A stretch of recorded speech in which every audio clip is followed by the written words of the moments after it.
One moment that will really stick out in my mind was watching the first or second draft of Autumn Mountain. I remember watching that video like late one night after getting out of a meeting somewhere, just suddenly being very taken by the gravity of everything that we were doing, and by seeing everybody, seeing this, all the people on screen, and I just started crying. I just couldn't believe that it was actually happening, and it was sort of that combination of it's actually happening, I can't believe it, and wow, we really have our work out ahead of us because we have to do this, we have to see this through. That was Doug Perry from Disco Cactus, and he's talking about Line Them Up, an enormous collaborative concert put on by the VGM community in honor of Paper Mario: The Origami King. You're about to hear the inside scoop on how such a strange and magical thing came to be, so I highly recommend that you watch the video first. It's 40 minutes long and worth every second. After that, sit back, relax, and listen to the story unfold.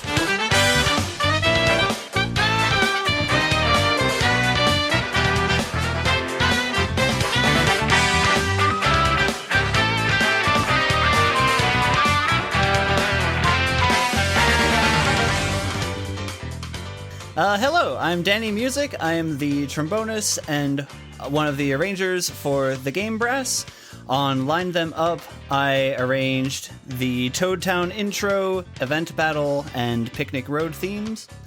And most of what I do is arranging and playing trombone. I also played theremin and a little bit of auxiliary percussion on Line Them Up. Hi, my name is Doug Perry. I'm a percussionist. I play with Disco Cactus as well, and arrange for Disco Cactus as well. And for Line Them Up, I played a whole lot of percussion, vibes, marimba, other. And I also arranged Shy Guys, some of the sections from Shy Guys Finish Last, and the grand finale with Laura and Thomas. Hello, I'm Eileen Snyder. I mostly do a lot of big band arranging. And on Line Them Up, I worked on the Red Streamer battle arrangement, and I also did parts of Shy Guys Finish Last, and you saw me in the credits playing Rhodes. I am Laura Intravia. I am a video game composer and performer for soundtracks. I also play flute and iwi and sing with Disco Cactus, and for Line Them Up, I was the project director and arranger for Yellow Streamer, and contributed to the arrangement of the grand finale. And you heard me playing mostly flute and piccolo and a little bit of iwi. I'm Sam Bobinski, also known as Slam Bob. I'm a bassist and arranger. I also play with Disco Cactus. And on Line Them Up, I arranged the segments Elemental Battle and Legion of Stationary. I also played electric bass on Autumn Mountain and Yellow Streamer. I'm Nabeel Ansari. I am an indie game composer. I am a sample library developer, a 3D artist as a hobby, and also a producer, a mixing engineer. On Line Them Up, I did... Oh boy. So I did the Olivia intro animation, which Laura and Panuganti helped me with. I also did the Scorching Sandpaper piano performance. I also performed piano in the credits theme, and then I also mixed the entirety of the medley. Hi, my name is Panuganti. I'm a progressive rock and metal musician and producer for game remixes and originals. I contributed to Line Them Up playing electric guitar, bass, sitar, voice, and arranged the final battle suite. And I video edited several of the sections with the Dream Team. And I'm Thomas Kresge, composer and orchestrator and copyist. And on this project, I did arranging. I arranged the Purple Streamer section, and then orchestrated the grand finale, and I guess a little bit on the final battle stuff. And then also did video editing for a Purple Streamer section and grand finale, and then the Picnic Road and Scorching Sandpaper Desert sections were all, I did the video editing on those. I'm Ben Wallace, also known as Dr. Threx. I am the piano player and one of the arrangers in Disco Cactus. On Line Them Up, I was one of the arrangers. for some of the stuff in addition to the big vocal section in the middle, and I played fake timpani and keytar on Line Them Up. So the idea came out of a couple of things. Paper Mario, the Origami King came out last year, and we were, stuck in quarantine and lockdowns all year. And so we were in my house with Sam and Doug. We were playing Paper Mario on stream, and we thought it was a super hilarious game, and the soundtrack was utterly fantastic. And Disco Cactus had just collaborated with the Game Brass on one of the tracks for one of their albums. We performed on the Secret of Monkey Island track. So one day when the Red Streamer battle was just stuck in my head on loop for about 8 hours, I thought, hey, wouldn't this be fun to arrange for Disco Cactus? And maybe we can collab back with the Game Brass, and they can fill out the brass parts for this, because it's so brass heavy. And from there, I realized, we need, a lot of extra people, actually. We need, full big bands. Maybe we can get some more people. Man, wouldn't it be fun if we did all the battle themes? Then we can get even more people than that. What if we did all of the music from the soundtrack? And at this point, this is, I think, very indicative of your household. Nobody said stop. Oh, no. On the contrary. I'm nodding. Continue. On the contrary, I pitched this idea to Sam and Doug, and 3 hours later, it was 2 a.m., and we had written down the names of every single video game musician we could think of, just a brain dump for, hours.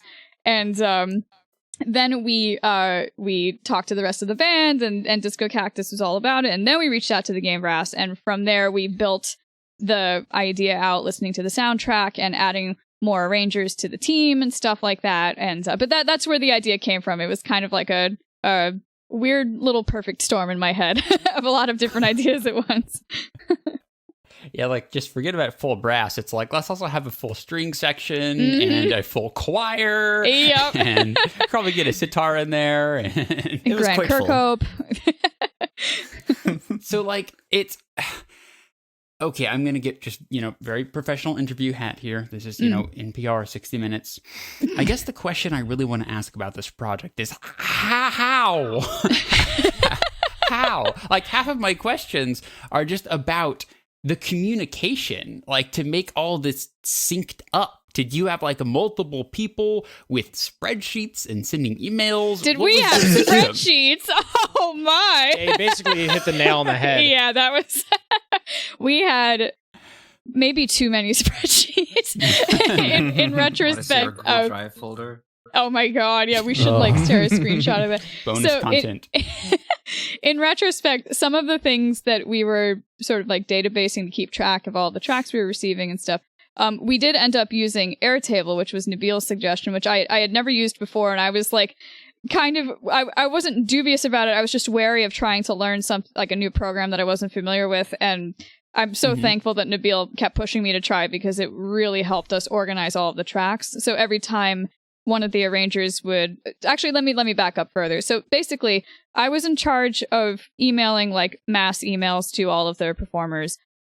We had at one point a recruitment team where we would each individually go out and reach out to musicians that we were, maybe for example, the Game Brass was, very friendly with Grant Kirkhope, so they ended up reaching out to him to invite him to perform. But I was friendly with David Y, so I ended up reaching out to him. Sam was friendly with Frank Koplacki. So when it came to our so-called superstars, we kind of all, divvied that out based on who knew who. But after that, the arrangers were all in charge of basically communicating and collecting all of the tracks from the musicians and submitting that to a big Dropbox folder that Nabeel and I put together, which he did very cleverly by using code to generate the folders based on the Airtable. It was pretty... It was pretty much saved our lives. And every time somebody received a track and they would submit it to the Dropbox, they would fill out a thing on the Airtable saying here's the track, here's the person that recorded it, here's the type of microphone setup they used and stuff. And that was instrumental to the... Oh my god. Stay organized. And then Doug I'm just so hangs up. easily pleased. That's very funny. I need to issue a quick correction with what you said. What? You said that, like, Am I in trouble? people being friendly with certain composers, and you said Sam was friendly with Frank Lepacki. You were friendly with Frank Lepacki. I was a little nervous baby boy going like, Okay, you're a big fan. Could you please play on my arrangement? It worked, didn't it? yeah, it did. It was great. It was funny because Frank was like, not to get too sidetracked, but Frank like wrote back and said, "Oh, this sounds interesting. Can you tell me more about it?" And Sam was like, here's what we were thinking. We were thinking maybe a solo at this section. It's in this key. Let me know if you have any questions. And like 12 hours later, Frank was like, "Okay, here it is." Yep. He did the video and everything, like basically overnight. Yeah. It's pretty great. It's cool because I'm used to seeing Mr. Kirkhope appear in all sorts of silliness in video game remixes and stuff, but even Dave Wise to an extent, but I don't see Frank getting around a lot. Like that's pretty neat. Maybe I'm just not looking in the right places. He's just like super busy. He's an incredibly prolific composer. Like he's written soundtracks for lots and lots of games. And but we saw him. He performs a lot. I think we saw him perform at MagFest a few years ago with Tiberian Sons, and that is how we got the. Oh no, actually, sorry. Doug was friendly with one of the members of Tiberian Sun, so we were able to rope them in as well. Yeah. So I think he's just, kind of puts his head down and keeps busy with lots and lots of work. But I met him briefly at a VGL show one year, and he's just like one of the nicest people and a killer player live. Just absolutely stellar. So One of it my was neat. I favorite agree with you. parts, It's really neat to see him play on like a community event like this. Totally, yeah. You it could was say a that delight. about basically any of the Yeah. composers, too. It's Yeah. true, yes. Just like reaching out to any of them and being like, so we have this idea, and some of them just being like, yeah, absolutely, put me on that. And like starting an email with like, "Hi, Mrs. McLean. I don't know if you remember me. I sang on a concert with you once."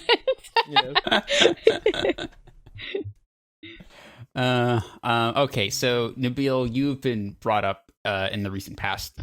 Tell me a little bit about. I don't want to get too into the weeds with the organizational stuff, as interesting as I personally find that. But Sure. maybe tell us about the animation side of it, because that was kind of mind blowing. Oh, sure. So that was actually a very last minute addition. So basically, Oh, really? Yeah, it was like in the last 2 weeks, I think I had the idea, and it wasn't really like directly having the idea. I just started playing around with stuff in my software, and then I came up with it. So basically, Olivia is a central character in the Origami King. She's like Mario's partner who like goes around with the adventures, and because Mario doesn't talk, she kind of fills the role of like the person who's talking all the time and interpreting all the events. So I thought it was weird to do a medley of Paper Mario the Origami King without any reference being made to Olivia, because even though it's a Mario game, so we can make all these references to Mario, it's still like she's a pretty central part of it. So I took to Blender and I started recreating I looked at the origami concept art of Olivia, and I basically just recreated her. And it was first in her original outfit, like the yellow outfit that she's in, like the yellow coat and the yellow hat. But then I was like, wait, if I'm designing this from scratch, I can just make it whatever I want. So then I put a little bow tie on her and gave her like a tuxedo. And I was like, wait a minute, why don't we make her like the MC? so then I posted like 10 or 20 different screenshots of like different colors for her outfit. There was like white, black, red, there's all kinds of stuff. And then we asked Laura to write like a little script for her, like what she's gonna say. Yeah. And Laura did a great job with this. It's like really in character. So convincing. Yeah, it was great. And so basically I sat down with Ro and we sort of like time-stamped all the lines in the dialogue. And I sat down one night in Blender and I just basically made a little like action animation for every line of dialogue, what was going to happen. And meanwhile, Ro was setting up his After Effects file to do like the scrolling dialogue that looked like the text boxes from the games, which it looked perfect. Like you can't really tell the difference at all. It was great. Yeah. And so we sort of worked in tandem, and by like the next night we had it all like composited into a scene. And that was really fun, and it was nice for me because like I've been sort of like a hobbyist 3D artist for like a few months now, but I've never like used my skills on anything like to like put out to the public. So it was nice to use my skills in some as part of Line Them Up, in addition to the mixing stuff I was doing, because everyone was pulling a lot of weight, and I wanted to try and utilize all the things I could do to help out where I could. That didn't feel like a few months of practice. That felt like a professional thing. That Well, it was awesome. like I think I started 3D modeling and animation in like late August of 2020. Okay, okay, Oh, cool. wow. Yeah.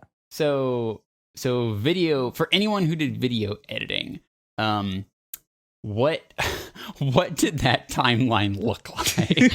Oh boy. So I mean, within our It looks presence, like we got that. Thomas and me, right?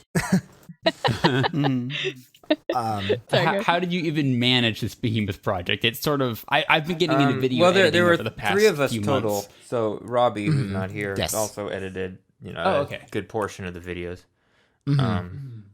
So there's at least one more person, but I don't know. We just like when did we start actually working on that? Probably So- at the beginning or the. It was One of only the- like a February. month and a half out, I think. 5 or 6 weeks.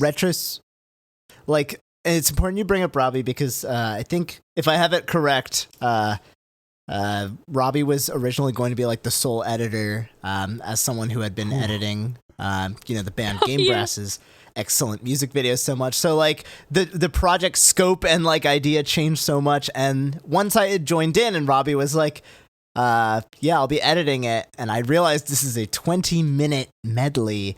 Which is how it was At the time. At that time. At the time. Originally, it was Thank a you. 20-minute medley. Yes. I was like, Robbie, but like we worked when we did our own collaboration together. That was the first time we both kind of had this like really fun mutual respect and enjoyment of like wacky video effects and things to kind of like pull from the games and make it fun. So I thought maybe like I could lend a hand and edit too. And by the time this thing became the gargantuan monstrosity that it is, it was like, okay, we have some of the people's videos, some of the mixes, maybe like the rough sketches of some of the sections together. So we were putting placeholders like for some of the people that were in the video, but they hadn't sent it in. I would just like find a picture of them and like we put them in the corners. I mean, And what, then- yeah. I mean, look, what helps us too is that we've all had been editing some videos before, but we had like templates from Game Brass videos that at least Robbie and I used as like a base for this. So there's still some to start with, and like Ro knew what he was doing in order to pull everything together for like the whole final video, which is so at least with a lot of us on board, there's enough people to fill in the gaps in knowledge. And like near the last couple weeks, other people were like looking at the videos to sort of proofread them, I guess, or to even just suggest shot ideas. Since half the battle is just coming up with a way to make it look interesting. That is actually one of the, like Laura, we had the spreadsheets that were basically like it. That's the answer to how we had so many people who could fill in those gaps, like you said, Thomas. People to check over, because when I edit a video, I don't want to look at it for like the next 3 hours. I just want to go watch Netflix and cry. Yeah. So then there's a lot of like iterations on it, at least 3 or 4 or more versions on anything. So and the nameplate labels. And the last thing that helped us was having Jeff do some graphic designing. Oh yeah, our my dear friend Jeff Fugelsang, who's not here tonight, he jumped in like very last minute to help us pull together a bunch of artwork for this, including the animations of the names when somebody would take a solo and it would say like Eli's turn or David's turn. And he also put together the name labels, which it was something that we hadn't necessarily like given a ton of thought to like at the beginning of the project, but as we got towards the end of like the video editing process, we were discussing how, on these big mega collab videos, nobody like reads the credits generally if you put it on like a website or something like that. So we wanted to credit everybody throughout the video so that they had their moment of the spotlight, even if it was just for 1 second or 2 seconds that their names popped up. And that ended up being like, we got really great positive response from that. It meant a lot to the musicians. Like we got just really great comments, and it was really validating to know that they felt validated, just by that small gesture. Small. It took us a while to put those in, but it was really worth it. It really made them feel special. Yeah, there's something special about like real-time acknowledgement. Like you're still in the middle of the thing having a great time, and then you see their name pop up, or you see your friend's name pop up, and it's like, oh, that's... Or in my case, I see a name pop up that I know, but I didn't actually know what they looked like. Yeah, that's the other thing. Go ahead. Yeah, I was going to say that right after the video premiered, a lot of the people who were musicians that were involved had changed their profile pictures on Facebook and Twitter and other social media to themselves with their nameplate on, and that was extremely special to see. And like, As we were saying earlier, we wanted to make sure that all the musicians got their proper credit that they deserved. But then another major part of this was, like, I personally went through and looked up each of the musicians who were performing and then wanted to see what else they do on their channels, what other projects are they involved with. And I think that this video ended up getting a lot of exposure for all the musicians in that way. That's awesome. Totally. Like we started seeing like musicians who had, as far as we know, had never collaborated before, and now we're seeing, videos pop up on various YouTube channels where it's like, oh, that's so and so from the video. I guess they connected, and so on and so on. Yeah, that's wonderful. This is like in the absence of being able to go to conventions and stuff. This is one of the closest feelings I've gotten to that collaborative, joyful energy. That's what we were going for. Well, you did it. Darn it.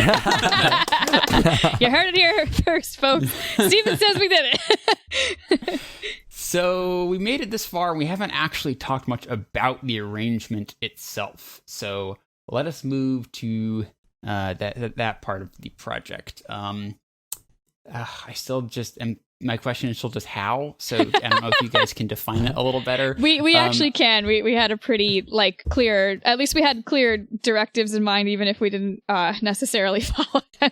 So when we first were, it was just Disco Cactus and the Game Brass meeting at first, and we would meet like once a week and just listen through parts of the soundtrack. I went through, before those meetings, I went through the whole thing. It is 7.5 hours of music, and I removed, from the list of potentials, things that were loops or stingers that weren't particularly interesting. And kind of color-coded, I don't think these themes are very important, versus, I think these themes are super prominent, and you hear them throughout the game. And we cobbled together a list of, the things that we liked, and then from there we called them nuclei. We would put themes together that seemed to go together on a spreadsheet, and it ended up sort of mostly lining up with the areas of the game. There was the red streamer area, and most of those themes went together. There was the yellow streamer area; those themes went together. But there were some that just worked really well that weren't from the same area. We took Shy Guys Finished Last from the green streamer area and paired that with Stage Play, which is from blue streamer, and that worked really well just in terms of the transitions there. So vocal section as well is a good example of that. Yeah, exactly. Oh, right.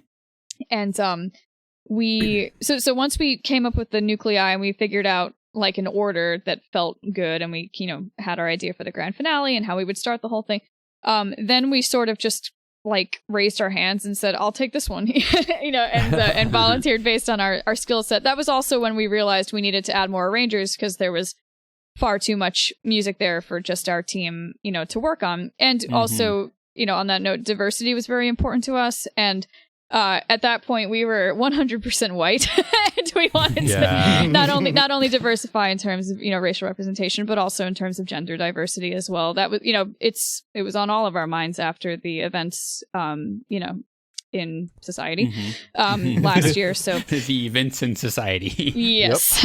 You could point to a bunch of them, frankly. It was a really rough year, and we were all at least in this circle of people, I think we were all thinking very much about that, and that was becoming a very important issue to us in a way it hadn't before.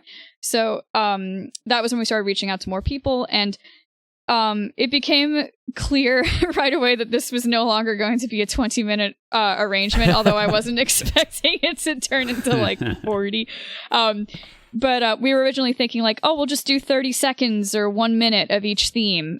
That's all we'll do. But we are artists and we got very creative about it. And we started making arrangements that were like about 3 to 4 minutes long and we're, not just a medley, like this theme, then this theme, then this theme, but like arranging them in a more artistic and, interesting and creative way. And that was when the project ballooned very much in a short span of time.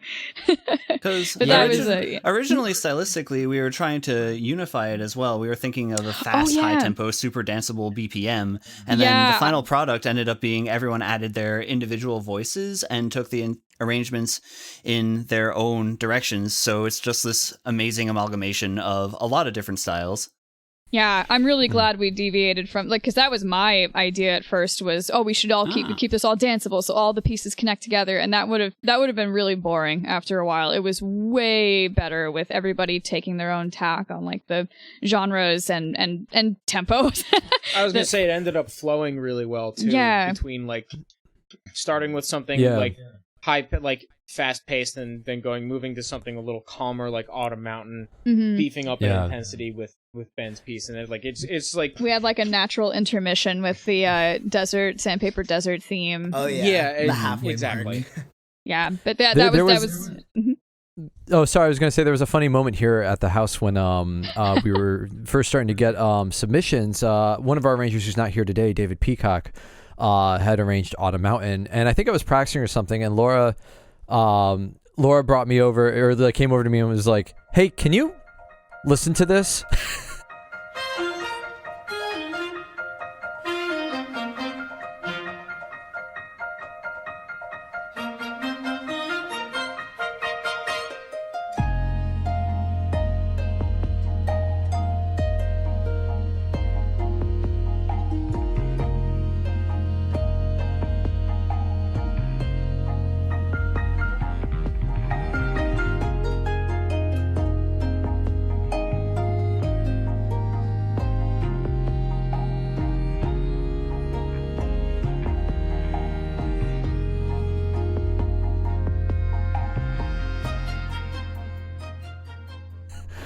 It was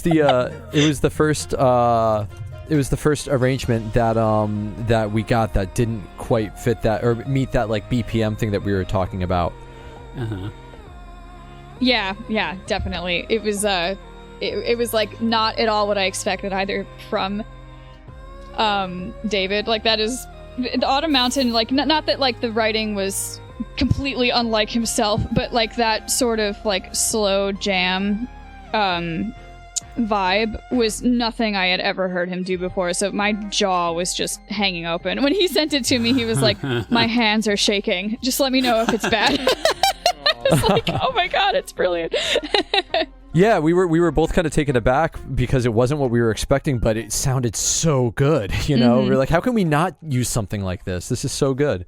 That's kind of what all these big AAA Mario games are like. You go all around the world and you see like different areas and they all have like different energies to them. So to me, it's more interesting to have like, it's kind of like you're traveling different places when you line them up, and they all have different atmospheres to them, as opposed to Very like much. a singular like concert with like one static mood to it.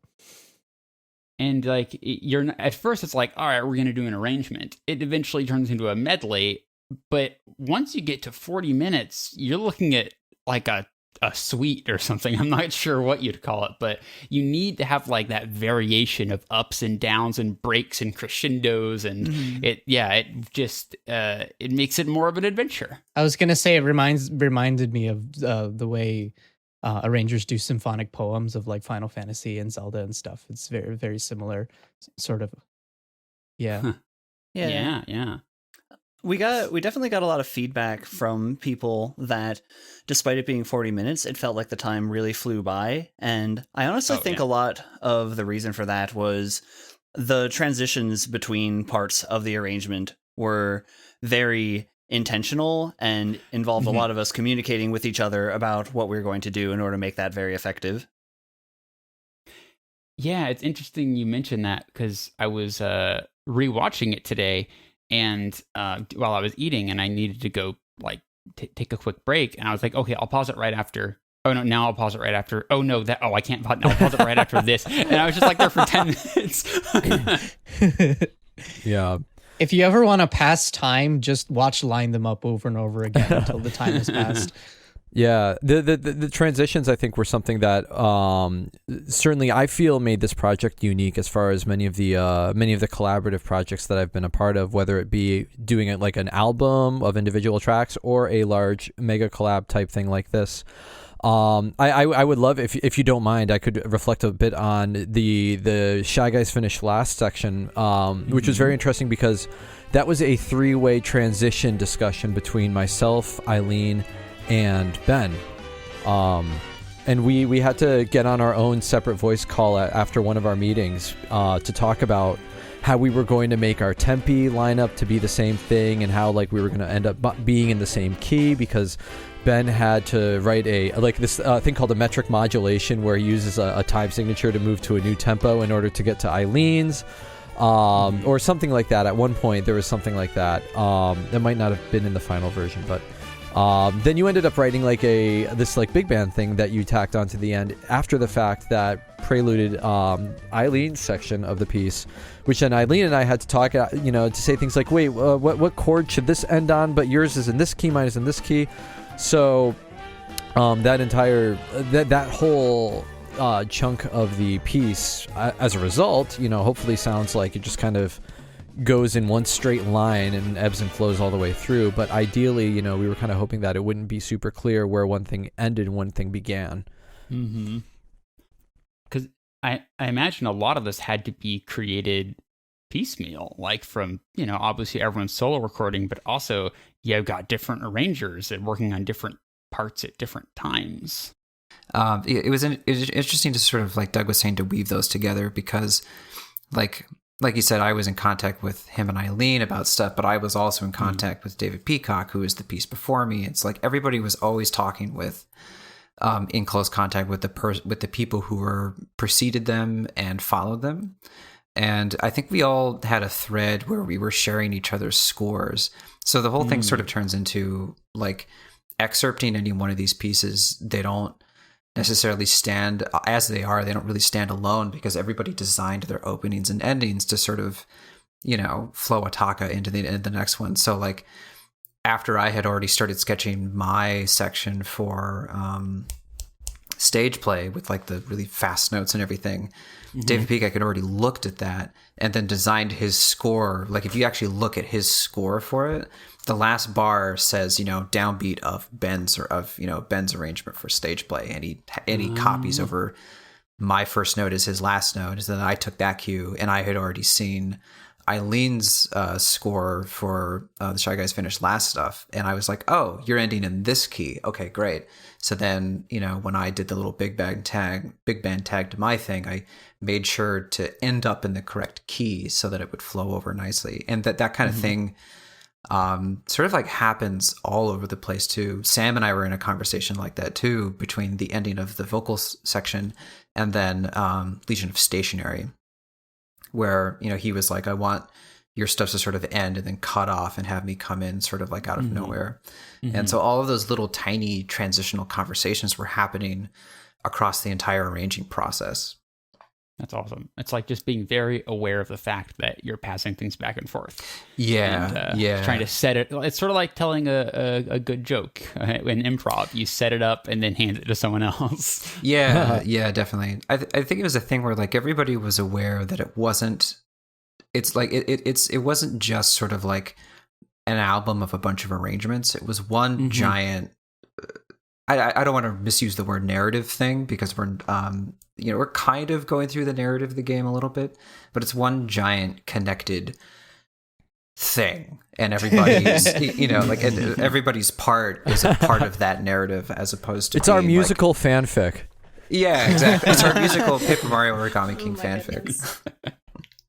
I really wanted the illusion, like we kept calling it a concert rather than like a music video, and I felt Yes. particularly strongly about using that term because I wanted the people watching to feel as though we were in a room and you just kept seeing your favorite musicians appear on stage, like a spotlight hits them, and oh my god, it's Grant Kirkhope, and Yeah. then it cuts to another spotlight, and it's like Lena Raine,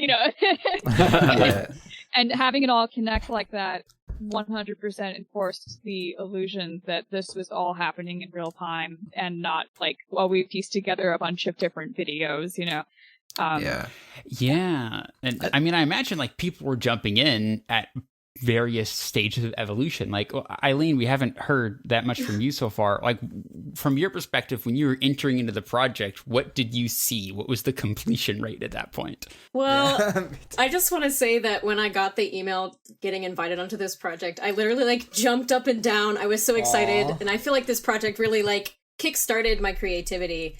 Awesome. Aw. So Super cool. when I hopped in, I think the whole arrangement had been pretty much sort of sorted out, but people hadn't really started writing things yet. But then when people started writing, sketching things out, changing things, that was really interesting to see how sections would get shifted around and, tunes would get taken out and put in. And yeah. we did do that. Oh, yeah.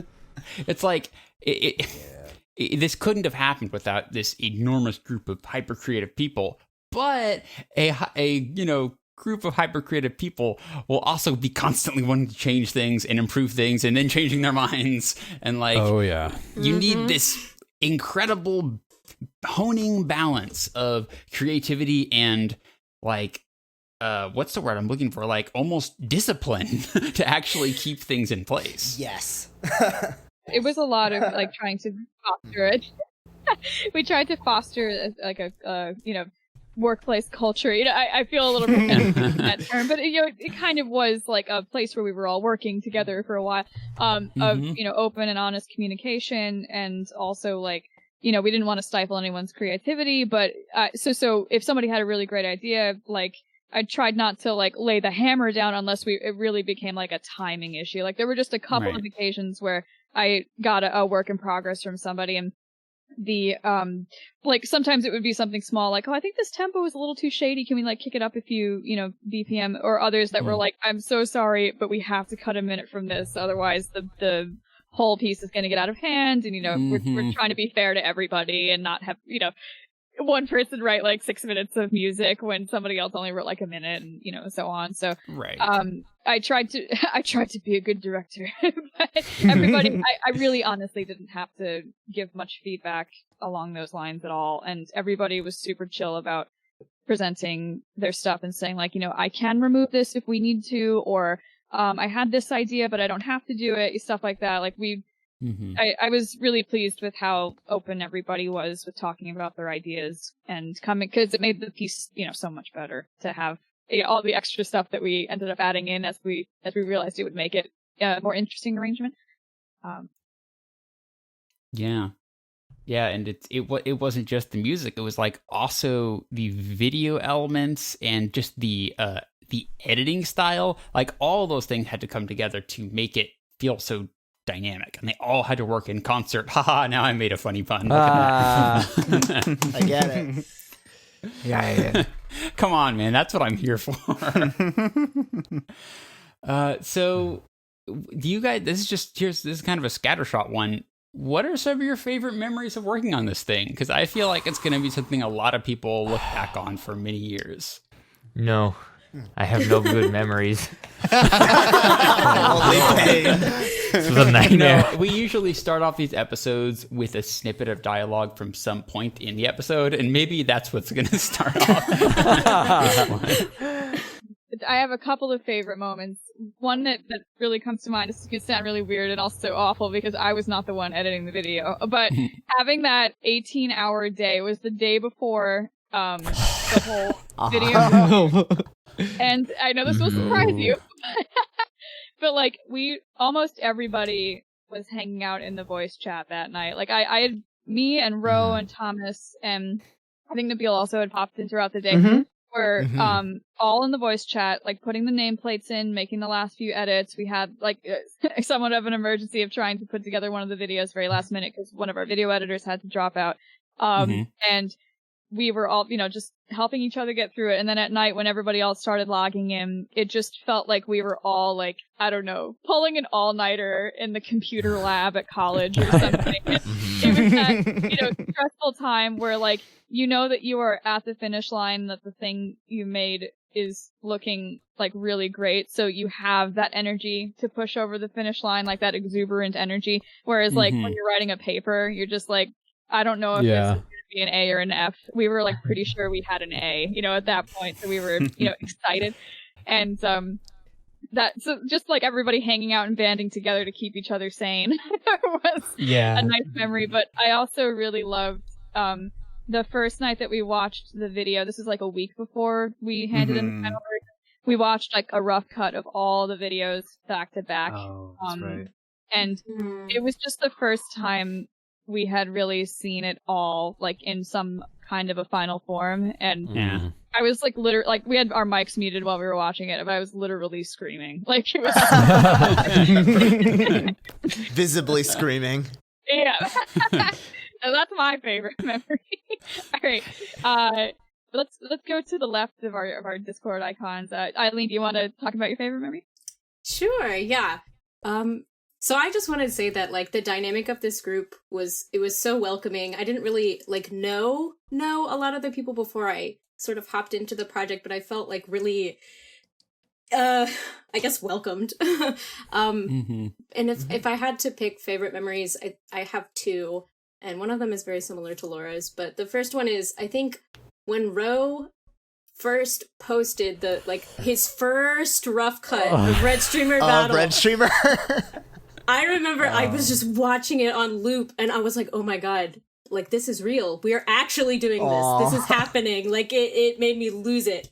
And so that was, like, a really special moment for me. And then the other moment was when we all got together to watch the first, like, cut of everything together, and I remember it got to the chorus vocal section in the grand finale, and I did start to tear up a little bit when the lyrics came on screen. It just it felt like such a beautiful tying up of everything. Yeah, that's I don't know how you can get to the end and not feel a little lump in the throat. Yeah. That's a good one. Before I accidentally skip Sam, why don't you go? I was just about to say. So I have two. I'm going to try to keep this a little brief, and I'm sorry if I don't. The first one to me is was getting recordings back from the musicians. Not just to like hear your own creations come to life and like hear everyone else's creations come to life and like putting them together and like hearing it with live musicians is always like incredible. But it was also really interesting to hear like just what other people came up with. Like two examples I can think of in my segments. Like the first one, Elemental Battle, David Russell was playing piano, and I didn't ask him to do this. He sent me 3 recordings. Each one was I think they were all the same recording, but he sent me like 3 or 4 like different like electric piano sounds, like synth sounds, and he's like, you can mix and match these however you want. And I was like, I think I will do that. You get that you were talking about that hyper creativity from the team. You get that from the musicians as well. My other favorite example of that is in Legion of Stationary. Patrick Gunderson, aka Gunderslam, was playing rhythm guitar on that, and I was like, I know you do 8-string stuff, so it would be kind of interesting if you knew when to, if you like threw in 8-string at some point if you want, I don't know. And then he was like, yeah, I actually played the entire thing on an 8-string down an octave, because that's how I do it. And I was like, oh, okay. Like, I listened to it in the context with everybody else, is like, this actually sounds pretty wild, and I love it. Like that one decision in tandem with like a couple other decisions that some of the other musicians made, like completely changed the tone of what I was looking for, and it took a life of its own, and I was like more than happy to let that blossom. You know? Yeah, there are just- a lot of surprises in the video, and I'm glad to hear that you yourself were surprised. Oh yeah, big time. And my other favorite part was when this was all done and Nabeel was in the mixing stage, just getting to sit down with Nabeel and like workshop the mixes. It felt like, we're all musicians. We're we thrive on playing with other people and going to rehearsals with other people, and that felt like we were collaborating on. I mean, obviously we were literally collaborating on a project, but it felt like we were in a rehearsal. It felt like we were like working on something together, which like during this past year of COVID, those moments were so few and far between that that was just such a breath of fresh air. Yeah, it really came across in the final product, I think. Yeah. All right, I guess it's my turn, right? Mm-hmm. So, okay, I think for me, I mean, I definitely share a lot of these favorite moments with everyone, especially the moments of hearing everything, really coming together, and the moments of like, really feeling like a team and really working together with everyone. But one moment that will really stick out in my mind was watching the first or second draft of Autumn Mountain, I mean, by this point we had a few drafts come out, like a few video drafts, and we were getting really excited, like seeing like these concepts starting to come together. But I think there was something about the Autumn Mountain arrangement that really touched me just as a piece of music. And seeing that video, I whenever it came out, I think by this point we were in the throes, not just of this, but of also in planning VGM together. And we were kind of on that threshold point of, this is a fun idea and it would be really cool if it happens to, we have to do this, you don't really know where that where the cliff ends, but we definitely had reached it by that point, and I remember watching that video, that draft, like late one night after getting out of a meeting somewhere, and just suddenly being very taken by the gravity of everything that we were doing, and by seeing everybody, seeing this, all the people on screen, watching Pit Tan smile when she played the major seventh on the sustained chords in the beginning, like it was just like one of the happiest things I've ever like felt watching this video. And this was Ro's video editing as well, so hats off to Ro for matching the emotion of David's arrangement with some honestly very emotional video editing. And I just started crying. I just couldn't believe that it was actually happening, and it was sort of that combination of it's actually happening, I can't believe it, and wow, we really have our work out ahead of us because we have to do this, we have to see this through. But yeah, so that moment, I will never forget that. Yeah, that's a special combination of sort of delighted panic, but also great and deep gratitude. Yeah, and I do think too, like part of the emotion was that was the first time I thought everyone is together again. Yeah. Good one. I like it. Benjamin, how about you? I have a couple, but I feel like they're just sort of like repeats of stuff that I said before, but I'll say them anyway. I think the one moment that stands out to me the most is something that Sam pointed out, was during the mixing phase, like after all the arrangements that had been written and all of our recordings from players came back, Nabeel, went into like mixing mode, and there were a lot of, every time he worked on any one of our arrangements, usually that arranger would be in the session with him. And so, and then sometimes other people would pop in. It was the nice thing about doing this all with, on Discord, was that we could all just sort of like pop into voice channels whenever we wanted. And there was a moment where we were going through, I don't remember whose it was. It was like mine, or maybe it was Sam's, or maybe it was, like the finale or something like that. But, just all of us sitting around there and like watching all of the stems go by and watching Nabeel edit everything really felt like we were in a rehearsal or a dress rehearsal. It just sent me back to, being able to work with orchestras and just sitting in the audience, in like an empty theater and everybody's in their plain clothes and everything like that. And just like smiling as you watch this thing that you've made, like, render itself, with real instruments in front of you. And given everything that's happened in the pandemic, being able to do that over Discord had like exactly the same feeling. And I just kind of like, my heart skipped a beat because I was like, oh, I missed this so much. Because it was so great to hear like, Nabeel just sort of like glue everything together and make it sound better than, anything that we had cooked up in our minds, just working out of like Sibelius and Finale or whatever. So that for me, I think was the highlight because it felt like a return to normalcy as far as music making is concerned. And then like I think the other moment that I really liked too was actually during the premiere of the whole thing, because we all gathered privately on Discord to watch it on Twitch, and then afterwards, like, Laura and Nabeel and Rowan Thomas all kind of bounced to go do like the live talk back with MC.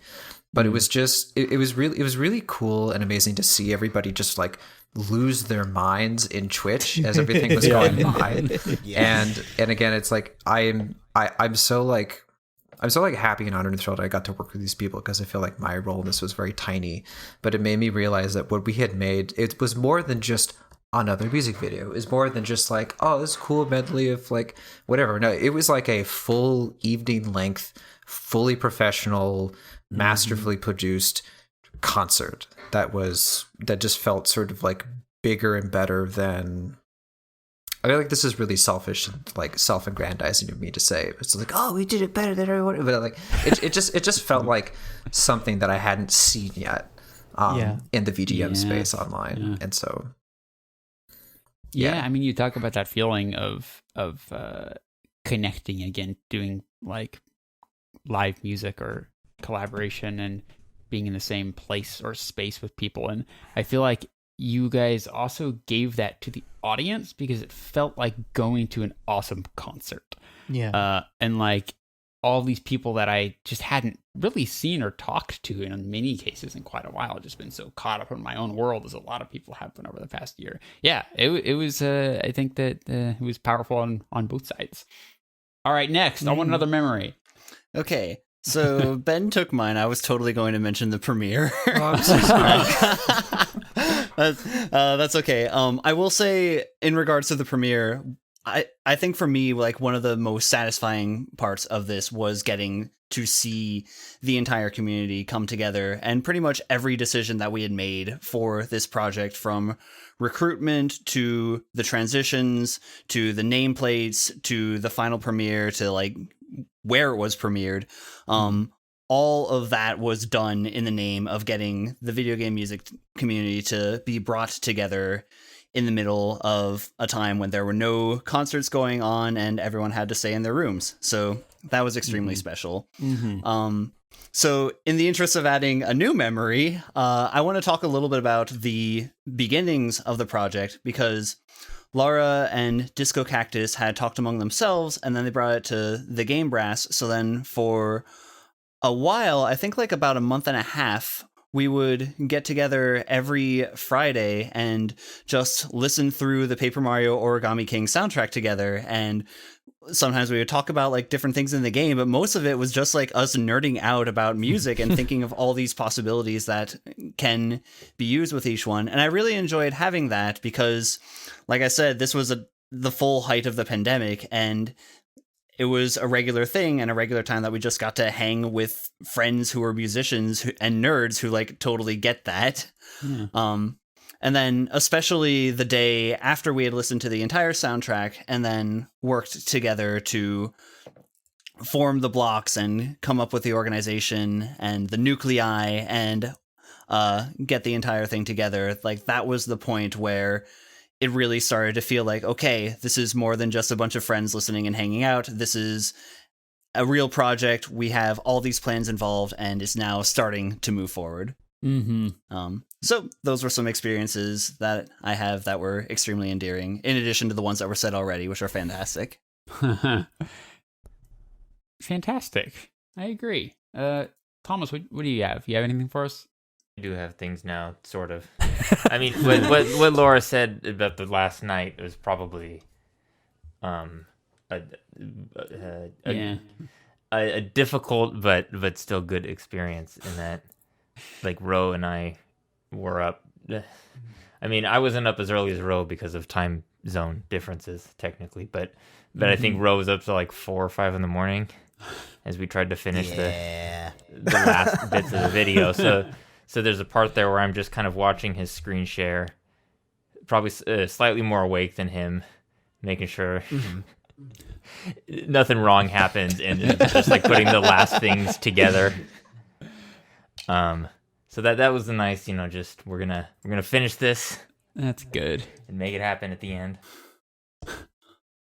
Yeah, if one of you falls asleep, the other can be on high alert. Right. Oh yeah. It's like 2 pilots on a plane, right? Yeah. Exactly. Ro, what do you think?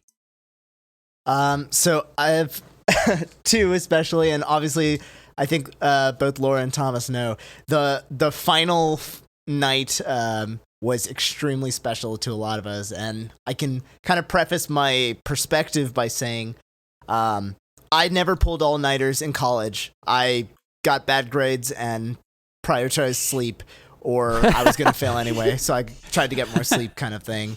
And Sure. And like normally I turn in early, and as also kind of mentioned here, like I don't think all of us really knew each other like the same way with everyone. Like I obviously I was super adjacent to like a lot of same kind of video game music stuff. So like this project was like, hey, in like the next 3-4 months, you're going to get super tight with all of these people and start like working nonstop, which was amazing. I really cherished all of that. But again, I remember it was like something Laura said, like as we were all usually sleeping at 2 a.m. ish that last week. And I know Laura was turning in before Thomas and I would, because we would still be doing edits and like changes and going through feedbacks.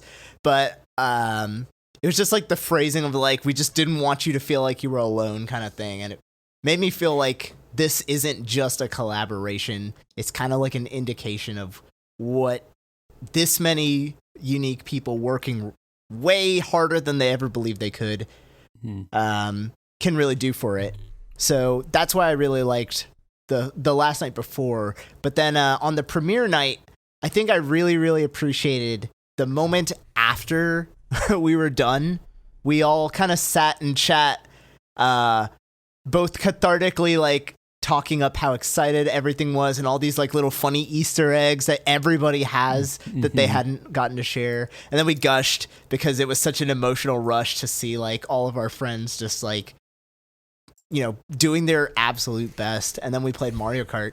And weirdly enough, the end of the project was my favorite. A lot of we heard a lot of stories during that Mario Kart session. Story swapping and joking, and we were all just like in insanely good moods. And I had made a really good steak, so I was in a good mood. I feel like there should be like this slow fade out as everyone's talking and laughing. The credits come up, and but that is those are my favorite memories of this and probably any musical project. Yeah, for sure. Nabeel, bring us home. Yeah, so I guess one category would be the same as kind of like what a lot of the arrangers were talking about, but from the other side, like sitting in the mixing session with the arrangers and like going through the stems and getting their feedback as I'm working on the mixes. It was really cool for me because normally when I mix for people, it's like I send them stuff and then they write like some text feedback and then I make a change and then send it back. But it was nice to have that live element to it where they're sort of in the room, quote unquote, with me because they were in the voice channel. And like Ben said and like Sam said, it really did feel like a rehearsal sort of thing. Like we were preparing to present this thing, and we were ironing out all the small details. It's, two of my favorite moments in that were on Autumn Mountain, in the wee hours of one of the last nights. I think it was like the last 2 weeks. I think I was with David Peacock on voice chat, like way later than I should have been awake. And we were just doing like final draft. Oh, right, because Gareth Coker finally got his piano solo in. Do you guys remember that? Remember how late Yes, he I did that? do. I do. Yeah. so I finally popped that in, and I was on voice call with David, and we went from like draft 7 to draft 11 that night, just doing stuff over and over again. And there was a funny little thing that happened. I was screen sharing so he could see what I was doing. And at one point I sent a draft so he would listen to it, and I would just kind of hover on the Discord window, waiting for him to say something because he was muted during that time. And I remember I typed a message, and I didn't have to send it because he was watching my screen. But I said, be maliciously picky, and he said, okay. And then I erased the message. And it was just a really funny moment. And then, cause I think with that track, especially, I really wanted to nail it because there was something so just emotional about the way the harmonies were laid out, and like the soaring automaton melody. I really wanted that track to kind of like capture the audience and like seal the deal for the rest of the concert. So, and then another sort of rehearsal moment was with Sam. It was really nice working on Legion of Stationery with him because we were just sitting there, and he was like telling me stories about his job, kind of like keeping me sane as I'm like doing all these like little waveform edits and stuff. And there was one point also during when I was mastering the medley where Doug had the idea that we needed to add an electric guitar slide to the intro of Volumental to go from what was before Volumental? The Shy Guys finished last. Shy Guys, yeah. So to move from Shy Guys to Volumental, Doug wanted to add like a little electric guitar slide so it would kind of like transition a little better into Volumental. So he was asking like maybe if I could like pull up shreddage from Impact Soundworks or something and like sequence it. What I ended up doing, because I was on a call with Sam already, working out like transition details, I just asked, hey Sam, can you teach me how to do this on my guitar? Because I had my guitar right here next to me. And Sam is like out on the street, I think, because he's like at work or whatever. And he's on his phone, like on the street. And I hear like the cars and whatever. And then he basically just like talks me through how to do it. And then I figure it out, and then I record it. And then we have it. And then it was so cool. Just going through all that. It was just like, one after another, and then, I posted the result in the chat, and then Doug was like, yeah, that's what I was looking for. And I have to thank you both, because that was something like I thought, oh, this would be cool if it was there, but it's not a big deal if it was. But because it was there, it sounded like 500 times better. So thank you for doing that. Yeah, of course. And in a nutshell. Yeah, and it speaks to that same kind of hyper creativity thing where it's like normally I would say no to that, but because we were in that high of just everyone executing everything really well, I was just like, yeah, let's do it. Let's come on. And then also the other category I meant to say was kind of what Laura and Ro and Thomas were talking about with like that last week where we were all kind of palling together, sort of comrades in arms and voice chat and stuff. That last week was really crazy for all of us, and we were definitely losing our minds. And we were very tired, and it was like noticeable, like our behavior kind of changed and stuff, but we knew that we needed to keep each other like sane, otherwise we wouldn't be able to sort of like make it. And we did. And I'm so grateful that everyone saw the importance of like that camaraderie, not just like doing the work, but like doing it together. So it felt very good. Yeah. That feels like a highly appropriate note. There's another fun to end the interview. Oh my god. Hey, thanks to you all for sharing all these stories. This was just more than I could have wanted. I just love this video so much, and you guys all knocked it out of the park. Aw. Well, thank you. Thanks. Yeah, thanks for having This us. is nice getting fun. to Thank reunion you. with everyone 2 months later. Yeah. Yeah. Bringing yeah, the band yeah. back together. Take that, friends reunion. Reunion tour. Now we need to make a documentary. I will sign up for this duty. Oh man. Oh no. We still have to do a line them up production crew dinner at some point. Yeah. That's Yeah. true. So We'll do it. I just have two very quick concluding thoughts, and then I'll let everyone get back to their lives. The first one is the game itself that this is all based on, Origami King. I just adore. And my experience playing through that game was complete shock at how much effort they put into this music, way more than they should have maybe. Like I was like laughing and my jaw was dropped, and I didn't think I would get so emotional at the end. And that is exactly how I felt about this video in every single capacity. So good job. And my other thing is I did notice that I like weirdly, I'm sure this is just a mix up or something, but I didn't get invited. Now I know I can't play any musical instruments. I did notice that a couple people were clapping at one point. So if you do a sequel, I'll do a little of that. It is our grave error that we did not invite you to clap in our video. We are terribly sorry, and we will keep this in mind. I know. moving forward. It's totally your fault, but I'm not mad or anything. But just wanted to put that out there.